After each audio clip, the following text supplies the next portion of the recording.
You've been thinking about it the wrong way the entire time, you know? Can you hear JERRODBROSEAN. me? Hold on. Yeah.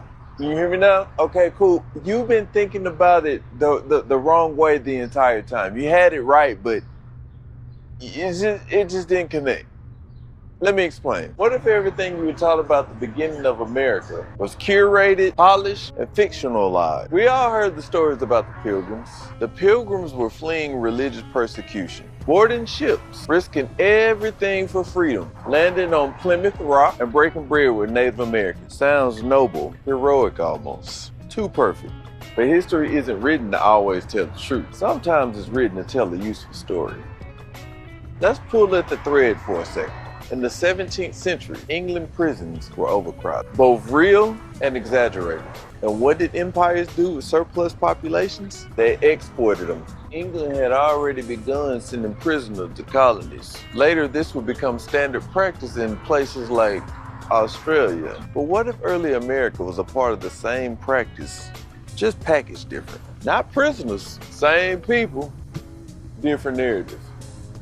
Now, think about how we visualize the Pilgrims. Black and white clothing, uniform, plain, almost like a dress code, or, depending on how you look at it, a uniform. Prisoners historically wore identifying clothing, not always striped like the modern day imagery, but clearly regulated, controlled, and stripped of individuality. So the question becomes, were these people choosing simplicity, or was it assigned? And more importantly, who decided how we would remember them? Let's talk about storytelling.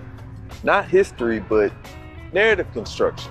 Take Christopher Columbus. We were taught he discovered America, brave explorer, visionary. But the story leaves out the civilization that already existed. It leaves out the exploitation, the violence, power. So what happens when fairy tales replace complexity? You get a clearer story, an easier story, a story that builds national identity instead of questioning it. So what if the Pilgrims weren't just freedom seekers, but part of a controlled migration? What if some were political descendants, debtors, or people that England simply wanted gone? And what if Thanksgiving isn't just about unity, but rewriting a much messier context? This isn't about proving a conspiracy.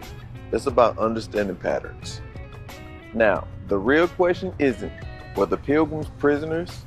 The real question is, how much of what we accept as history was designed for us to accept it? Because once you start questioning one story, you start questioning all of them. Now, maybe the Pilgrims aren't exactly who they told us they were. Or maybe they were something more complicated. Something human, something real, and maybe the black and white image of what we've been given is less about what they wore and more about how history wants us to see them. Simple, clean, and undisputed. But history, just like the truth, isn't always in black and white. Yes, sir, doctor. But what do I know?